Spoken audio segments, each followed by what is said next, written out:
Hi guys, this is Anas Hussain. Welcome to my channel. Guys, आज का हमारा ये लास्ट लेक्चर है। ठीक है, हम चैप्टर 2 डिस्कस कर रहे थे जिसमें हम बेसिक अकाउंटिंग टर्म्स के बारे में पढ़ रहे थे।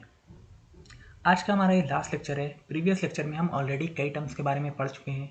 आज के इस लेक्चर में हम कुछ और टर्म्स के बारे में पढ़ेंगे और हमारा ये chapter 2 basic accounting terms complete हो जाएगा।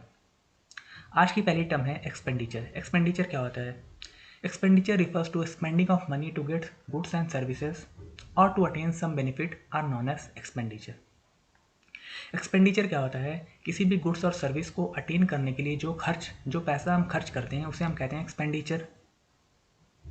आप मार्केट में गए, आपने किसी प्रोडक्ट को खरीदा, वो क्या हो गया? आपका एक्सपेंडिचर हो गया। अब आप मार्केट में बस के थ्रू गए, ठीक है, आपने ट्रांसपोर्टेशन का सहारा लिया, तो उस आपने क्या किया? बस का खर्चा, बस का किराया पे किया, वो भी आपका एक तरीके से एक्सपेंडिचर हो गया।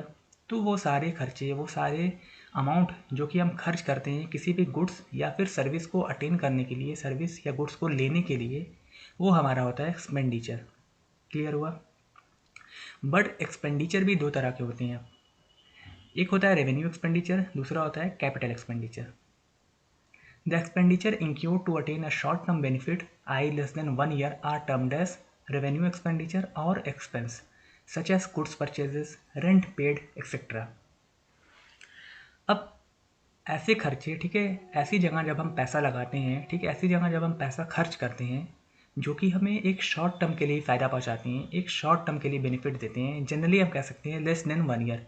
यानी ऐसी जगह जब हम पैसा खर्च करते हैं जहाँ पर हमें पैसा खर्च करने से 1 साल से कम के लिए बेनिफिट होता है, यानी एक शॉर्ट टर्म के लिए बेनिफिट होता है, शॉर्ट टर्म के लिए फ़ायदा मिलता है, उसे हम कहते हैं रेवेन्यू एक्सपेंडिचर या फिर एक्सपेंस। जैसे गुड्स परचेजेस। अब किसी कोई बिजनेसमैन है, ठीक है, वो जिस भी प्रोडक्ट को बेचता है उस प्रोडक्ट को जब वो खुद खरीद करके लाएगा, ठीक है, तो वो क्या हो जाएगा? उसका रेवेन्यू एक्सपेंडिचर, क्योंकि प्रोडक्ट उसको बहुत लंबे समय तक बेनिफिट नहीं देगा। उसने आज आज उसके बिजनेस में प्रोडक्ट है, आज वो बेच देगा, कल उसको फिर खरीद कर लाना पड़ेगा। ठीक है, उसी तरीके से उसने रेंट पेड किया, ठीक है, जिस भी जगह पे वो बिज़नेस करता है, ठीक है, उसका उसने किराया पे किया, तो उसने आज किराया पे कर दिया, अगले महीने फिर उसे पे करना पड़ेगा, तीसरे महीने फिर उसको पे करना पड़ेगा। ठीक है, तो ये सारे ऐसे खर्चे हैं जहाँ पर एक शॉर्ट टर्म के लिए बेनिफिट मिलता है, ठीक है, एक छोटे समय के लिए फ़ायदा मिलता है, उसे हम कहते हैं रेवेन्यू एक्सपेंडिचर या फिर एक्सपेंस। बट वहीं पे while the expenses incurred to attain a long-term benefit, i.e. more than 1 year, are called capital expenditure, such as building purchases, machinery purchases, etc. पर वहीं पर ऐसे खर्चे, ऐसी जगह जब हम पैसा खर्चा करते हैं, ऐसी जगह जब हम एक्सपेंस करते हैं जहाँ पर हमें एक लंबे समय के लिए फ़ायदा मिलता है, ठीक है, एक लॉन्ग टर्म के लिए फ़ायदा मिलता है, तो वैसे एक्सपेंडिचर को हम कहते हैं कैपिटल एक्सपेंडिचर। जैसे आपने कोई बिल्डिंग परचेस की, कोई बिज़नेस को स्टार्ट करने के लिए, कोई फैक्ट्री खोलने के लिए आपने कोई बिल्डिंग परचेस की, तो क्या आपको रोज़ रोज़ बिल्डिंग परचेस करनी है? आपने एक बार बिल्डिंग परचेस कर ली, अब वो आपको कई सालों तक फ़ायदा देगी। आपको रोज़ रोज़ बिल्डिंग नहीं परचेस करनी है। अब आपने फैक्ट्री स्टार्ट कर ली, आपने मशीन खरीदी, तो क्या मशीन आपको रोज़ लेनी है? आपने एक बार मशीन लगा ली, अब वो मशीन क्या करेगी? आपको कई सालों तक फ़ायदा देती रहेगी। ठीक है, तो वैसे एक्सपेंडिचर, वैसे खर्चे जो कि हमें लॉन्ग टर्म के लिए बेनिफिट देते हैं, एक लंबे समय के लिए फ़ायदा देते हैं, वैसे एक्सपेंडिचर को हम कहते हैं कैपिटल एक्सपेंडिचर। क्लियर हुआ? थर्ड है डिफर्ड रेवेन्यू एक्सपेंडिचर। ये थोड़ा डिफरेंट है। आपने रेवेन्यू एक्सपेंडिचर पढ़ लिया, रेवेन्यू एक्सपेंडिचर जान लिया क्या होता है। अब डिफर्ड रेवेन्यू एक्सपेंडिचर क्या होता है? डिफर्ड का मतलब क्या होता है? स्थगित कर देना, टाल देना। ठीक है, deferred revenue expenditure is the revenue expenditure but their benefit will avail for a long time are termed as deferred revenue expenditure such as advertisement expenditure. Deferred revenue expenditure होता तो रेवेन्यू एक्सपेंडिचर ही है, ठीक है, यानी होता तो ये revenue expenditure है, बट अभी हमने क्या पढ़ा कि रेवेन्यू एक्सपेंडिचर का जो हमें फ़ायदा है वो हमें शॉर्ट टर्म के लिए मिलता है, बट डिफर्ड रेवेन्यू एक्सपेंडिचर का फ़ायदा हमें लॉन्ग टर्म के लिए मिलता है। ठीक है, जैसे एडवर्टीजमेंट एक्सपेंस। ठीक है, अब एक तरीके से है तो ये रेवेन्यू एक्सपेंडिचर ही, बट इसका फ़ायदा क्या होता है? हमें कई सालों तक मिलता रहता है। ठीक है। सपोज़ आपने आज अपने बिज़नेस का एडवर्टाइजमेंट कराया, ठीक है, आपने 6 लाख दिया, ठीक है, आपने एडवर्टाइजमेंट कराया, आपने उसका खर्चा 6 लाख दिया, तो क्या आपने एडवर्टाइजमेंट जो कराया उसका फ़ायदा आज ही आपको मिलेगा? आपको आने वाले कई सालों तक मिलेगा, ठीक है। तो आप क्या करते हो, उस खर्चे को जो कि आज आपने किया, उसको आप सिर्फ इसी साल नहीं दिखाओगे, उस वो फ़ायदा आपको जितने साल तक मिलेगा, आपने एज्यूम कर लिया कि वो फ़ायदा मुझे 6 सालों तक मिलेगा जो मैंने एडवर्टाइजमेंट कराया, तो आप क्या करोगे, उस एक्सपेंसेस को स्थगित कर दोगे, टाल दोगे आने वाले 6 सालों के लिए। अब आप उस एक्सपेंस को 6 लाख एक्सपेंस को सिर्फ इसी साल नहीं दिखाओगे, अब आप उस एक्सपेंसेस को, उस खर्चे को आप 6 सालों तक दिखाओगे, ठीक है।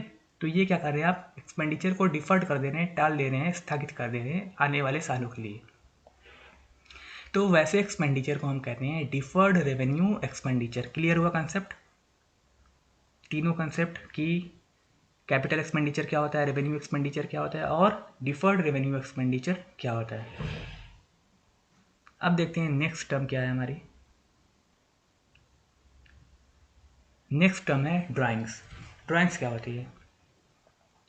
Drawings refers to the withdrawal of goods or money by the businessman from their business for their personal use are known as drawings. अब कोई बिजनेसमैन है, ठीक है, अब उस बिजनेसमैन ने क्या किया, अपने बिजनेस से, ठीक है, जो ओनर है उसने अपने बिजनेस से ही कुछ सामान, कुछ प्रोडक्ट निकाल लिया अपने पर्सनल यूज़ के लिए, ठीक है, उसने अपने पर्सनल यूज़ के लिए कुछ प्रोडक्ट निकाल लिया, वो उसको हम क्या कहते हैं, ड्राइंग्स, ठीक है। अब वो गुड्स भी हो सकता है या फिर पैसा भी हो सकता है, ठीक है। अगर वो अपने बिजनेस से कुछ पैसा, ठीक है, कुछ कैश या फिर कोई प्रोडक्ट, कुछ गुड्स निकाल रहा है, ठीक है, यूज़ कर रहा है अपने पर्सनल यूज़ के लिए, तो उसे हम कहते हैं ड्राइंग्स। क्लियर? नेक्स्ट टर्म है voucher. Vouchers are the evidence that describe the transaction has occurred such as invoice bill, cash memo etcetera. Vouchers क्या होता है, एविडेंस होता है, एक तरीके से सबूत होता है कि हाँ ट्रांजैक्शन हो गई है।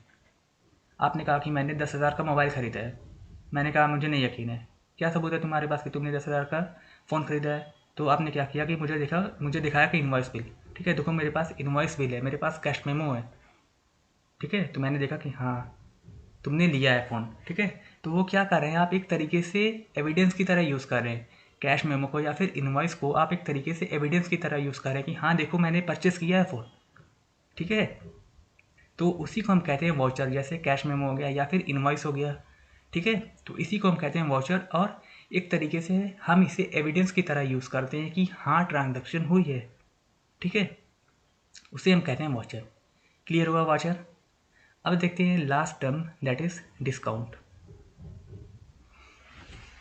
आई होप कि आप सब डिस्काउंट के इस वर्ड से अवेयर होंगे कि डिस्काउंट क्या होता है। मुझे बताने की ज़रूरत नहीं कि डिस्काउंट क्या होता है, आप सब डिस्काउंट के बारे में जानते होंगे। क्या होता है discount? Discount is the deduction in the price of goods and services. जो भी गुड्स या फिर सर्विस का जो प्राइस है उसमें जब कुछ डिडक्शन हो जाता है, कुछ पैसा कम हो जाता है, तो उसे हम कहते हैं डिस्काउंट, ठीक है, डिस्काउंट हो गया। But discount can be allowed as trade discount and cash discount.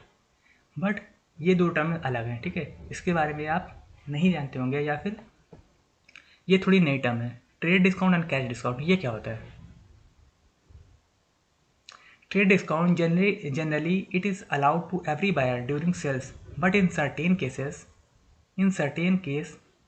cash discount is allowed, especially during credit sale, which encourage buyer to make payment earlier.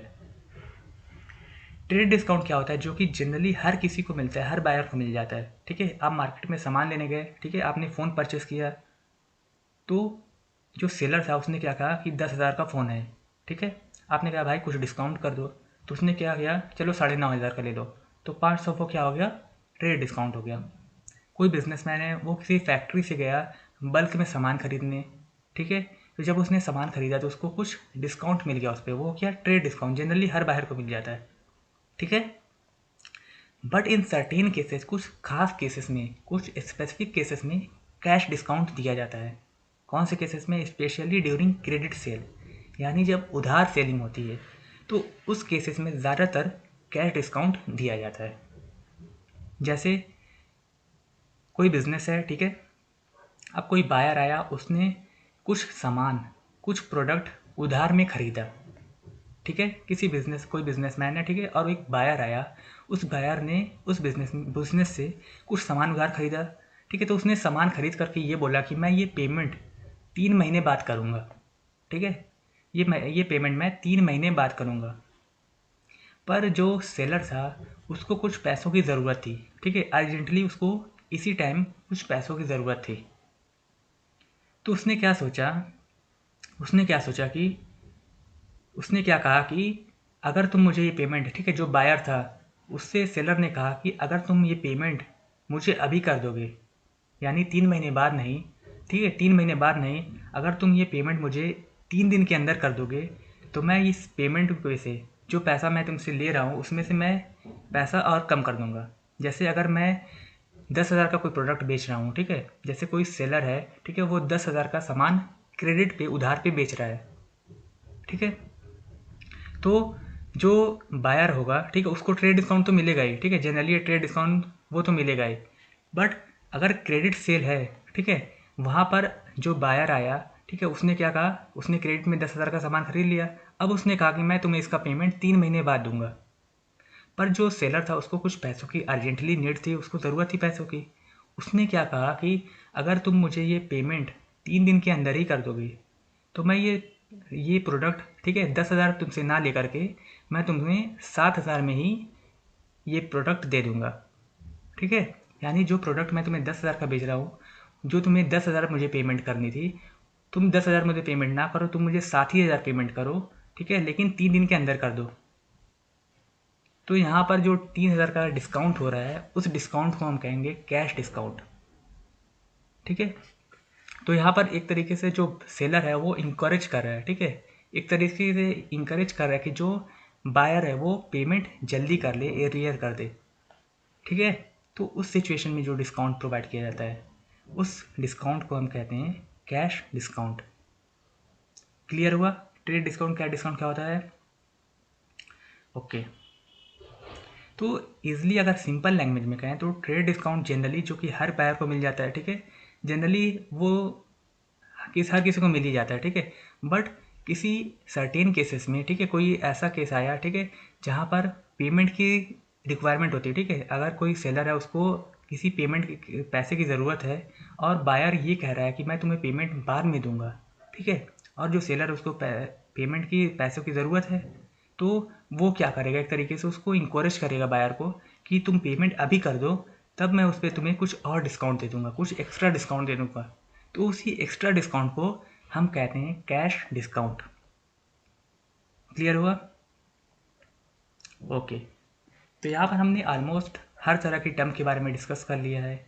यहाँ पर हमारा चैप्टर 2 कंप्लीट होता है। ओके। अब नेक्स्ट लेक्चर से हम chapter 3 start करेंगे। Okay, तो मिलते हैं नेक्स्ट वीडियो में। Thank you very much.